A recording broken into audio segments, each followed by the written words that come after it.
Tens of thousands of feet above the Pacific Ocean, a pair of jagged black shapes cut through the cold night air, barely discernible in the midnight sky. These are F-117 Nighthawks, the US military's newest and most advanced attack aircraft, and they're flying their first ever combat mission. The Nighthawks remain undetected as they speed towards the Rio Hato Military Airfield in central Panama. This is the home base of the Panamanian Defense Forces PDF 6th and 7th Rifle Companies, and it's made up of some of the most loyal and well-trained troops in the entire country. It's December 20th, 1989, and this is the opening act of Operation Just Cause, a mission more than a year in the making, and the F-117 pilots have been assigned a task as specific and precise as their own designs. They haven't been told to kill the PDF troops, but to give them a major fright. And they've got the perfect tools for the job, since each aircraft is equipped with a remarkably precise 2,000-pound BLU-109 penetration bomb. Huddled in their high-tech cockpits, the pilots peer across infrared screens as their targets come into sight. Not the barracks themselves, where the PDF troops are stationed, but a pair of open fields right outside. The plan is simple. Drop the bombs in the fields just close enough to not cause any major casualties, but that will generate a concussive blast large enough to stun and deafen the soldiers, leaving them completely disoriented. From there, US troops will have little trouble rushing in and taking control of the situation while keeping bloodshed to a minimum. But as the pilots approach their target, they realize something isn't quite right. Unexpectedly high winds are rushing across the area, and the pilots have just seconds to adjust their flight paths to try and compensate. The lead Nighthawk swings to the left, dropping its payload a mere 60 yards away from the barracks, which was originally supposed to be the target of the other aircraft. The second pilot, realizing that the plan has gone awry, also turns to the left, dropping his bomb even further away, about 300 yards from the target that had originally been assigned to the first pilot. The bombs explode. A plume of fire and dirt bursts into the air. The shockwave ripples outward. But instead of putting the 6th and 7th companies to sleep, it has the opposite effect. The US has just given the PDF the biggest wake-up call they'll ever get. Inside the barracks, startled but alert, soldiers reach for their rifles as the first American troops prepare to charge. The invasion had officially begun, and the target was a man Washington used to have on their own payroll, General Manuel Antonio Noriega. Noriega had spent more than 2 decades as a CIA asset and took on the roles of both an informant and intelligence broker. He kept tabs on communist figures and left-wing movements, provided intel while also facilitating American operations across the region. But by the late 1980s, everything had changed. The asset went rogue. After becoming the de facto ruler of Panama in 1983, slowly but surely, Noriega turned his country into a narco-kleptocracy, buddying up to drug smuggling cartels like the Medellin cartel of Colombia, accepting bribes and even shares of their illicit profits, as he effectively transformed the Panama Canal into a thoroughfare for cocaine and other narcotics. The man Washington once trusted had become a dictator, annulling democratic elections and unleashing what he called dignity battalions on his own people, violently suppressing their rights to protest against him. And on December 15, 1989, he officially announced a state of war between Panama and the US. Washington needed Noriega gone, but to do that, it had to solve a seemingly impossible strategic problem.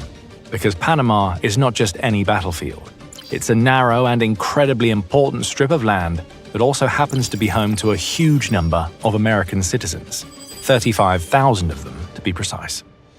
Thousands of US military personnel and their loved ones are scattered across the country's Canal Zone, often only a matter of yards away from the nearest PDF barracks.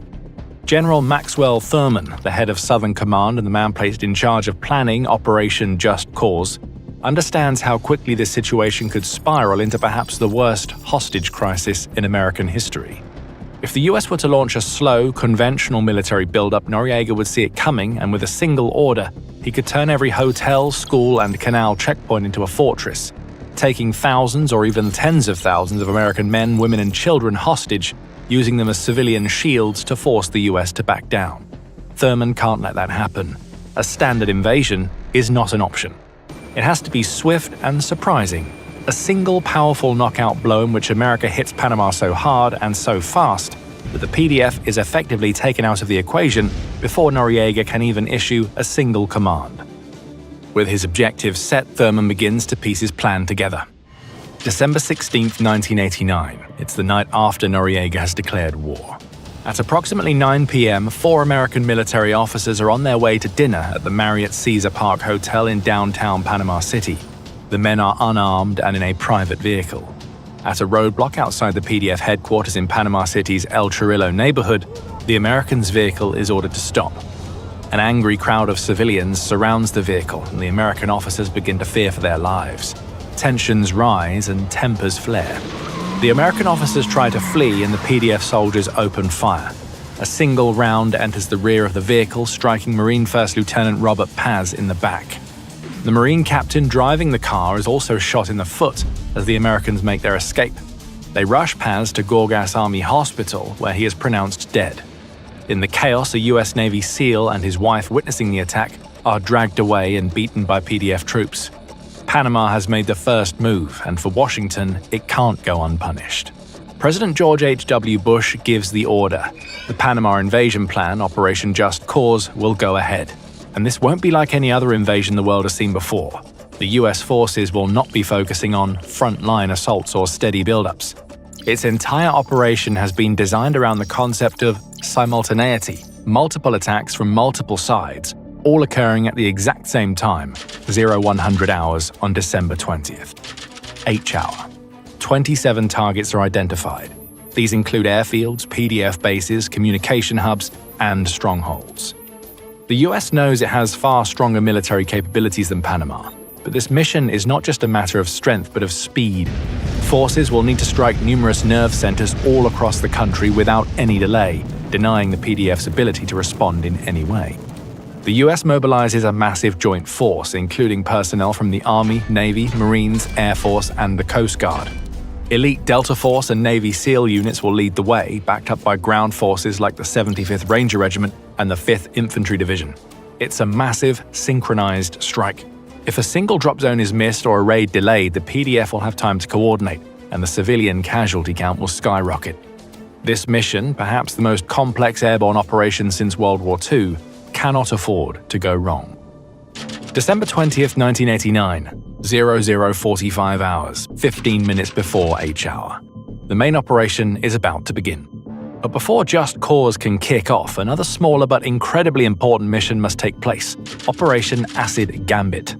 It's perhaps the most delicate part of the entire invasion plan, and an American man's life lies in the balance. His name is Kurt Muse. He is a CIA asset who led an underground movement named the Voice of Liberty, aimed at overthrowing Noriega. Using propaganda and covert radio transmissions, Muse hoped to sow the seeds of an uprising against the Panamanian dictator. But his efforts were thwarted in 1989 when he was found and arrested by the authorities, going on to spend 9 months in the infamous Carcel Modelo prison. There, in a tiny cell, sits Muse. And according to intelligence reports, Noriega himself has issued a dead man's switch execution order on the American. As soon as any sign of a US invasion or attack is detected, Muse is to be executed, an instant and brutal retaliation for even the slightest hint of military action against Panama. But the US doesn't plan on letting that happen.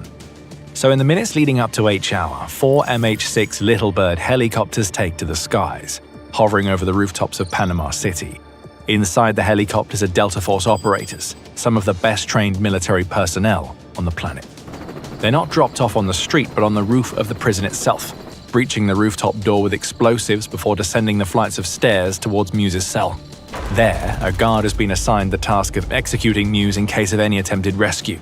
He's taken out by a Delta operator before he even has time to reach for his weapon. The team moves in, firing at the lock on the door of the cell, which fails to break.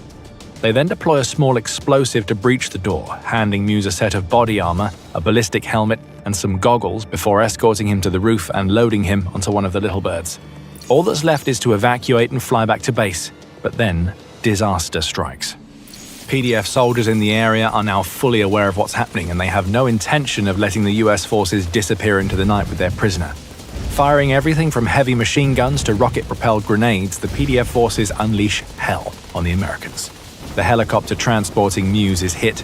It wobbles, loses lift, and suddenly begins a terrifying descent onto the street below, slamming into the ground and crashing into a nearby building. Numerous Delta operators on board are wounded but breathing. Dragging Muse from the wreckage, they scramble through dimly lit alleys and take cover wherever they can find it, setting up a last stand perimeter and signaling to a nearby gunship with the aid of an infrared strobe light. PDF troops are closing in on their position. Ammunition is running low. It looks like it's only a matter of minutes until this small group of Americans is eliminated. The perimeter is on the verge of collapsing when an M113 armored personnel carrier from the 5th Infantry Division smashes through the Panamanian barricades, clearing the alley with 50 caliber suppression fire to save Muse and the Delta team. The dead man's switch has failed, and Noriega is about to feel the full force of the United States military.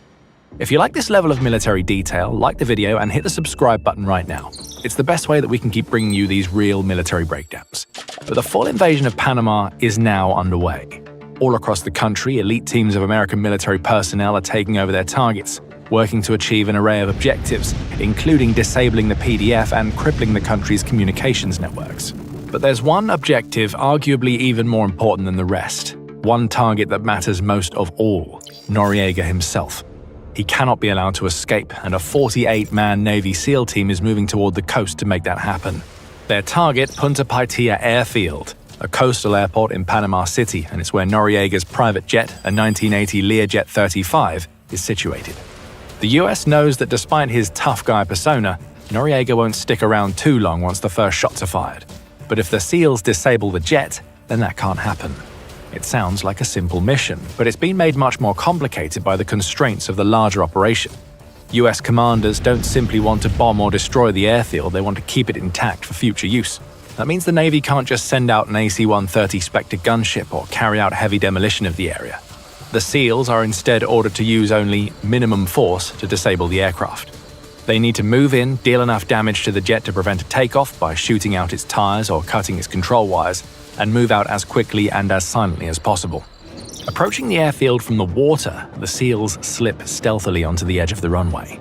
It's a well-lit airport with heavily armed PDF guards all around, ready to open fire in an instant. Caught in the open, the SEALs are perfectly silhouetted by the bright runway lights. The Panamanian defenders fire from the cover of pitch-black hangars, trapping the Americans in a deadly kill zone. Numerous SEALs are shot. The minimum force requirement is no longer relevant. Now, anything goes. And one of the SEALs fires an AT-4 anti-tank rocket at Noriega's jet, making sure it has zero chance of leaving the ground. With their objective achieved, the SEALs hold the area long enough for reinforcements to arrive. The jet's done for, but the price paid was high. 4 SEALs lost their lives, with 8 more suffering serious injuries. While smaller elite units are busy with their own operations, the main force literally descends on Panama. At locations like Rio Hato and the Torrijos Tocumen International Airport, thousands of paratroopers from the likes of the 75th Ranger Regiment and the 82nd Airborne Division carry out one of the largest combat jumps since the 1940s, drifting behind enemy lines and right into the hot zone of the invasion. If they stay in the air too long, the paratroopers will be sitting ducks, easily picked off by the PDF forces on the ground. To prevent this, the C-130s transporting the US troops fly at incredibly low altitudes, a mere 500 feet from the ground. At such a height, once paratroopers leave the planes, they're in the air for barely 12 seconds before hitting the ground. The scene is chaotic. Transport planes skirt above Panamanian rooftops as dozens of paratroopers spill out into the air, battling the heavy winds that rage across the Central American landscape. Not all of them have easy landings. Some slam into runways, trees, or even surrounding marshland at high speeds. Others lose their gear bags or radios while descending, and some even fall right on top of PDF positions, having to hurriedly defend themselves in a desperate bid to stay alive as enemy rounds race their way. Despite broken bones, lost gear, and scattered squads, the paratroopers manage to remain calm, putting their skills and experience to good use and turning the conditions to their advantage. While the PDF troops rely on spotlights and muzzle flashes to light up the darkness and catch brief, intermittent glimpses of their enemies, the Americans have the benefit of the latest technology. Paratroopers are equipped with night vision goggles that illuminate the darkness of the early hours. Small groups of Rangers find one another in the dark, with some even forming new ad hoc squads before moving on together, clearing out enemy locations and achieving their objectives. The PDF, a largely paramilitary police force, lacks the training or preparedness to cope with a combat scenario like this, and is soon overwhelmed. At Rio Hato, Ranger battalions take control of the airfield in less than an hour, despite the F-117 Nighthawks being unable to successfully stun the defenders in the area. By the time the sun begins to rise, Noriega's finest troops have either been eliminated, captured, or fled. The mass hostage nightmare that General Thurman had feared never came to pass. The speed of the American assault is so overwhelming that most enemy forces have no time to react or even receive their orders. Some are killed or wounded, but many simply lay down their weapons and surrender. The simultaneity strategy is a success, and the PDF is no more. But the primary objective has yet to be completed. Noriega still hasn't been caught. Even without his plane, in the chaos and carnage of those early exchanges, he manages to slip away, surviving the initial bombings and vanishing into the streets of Panama City.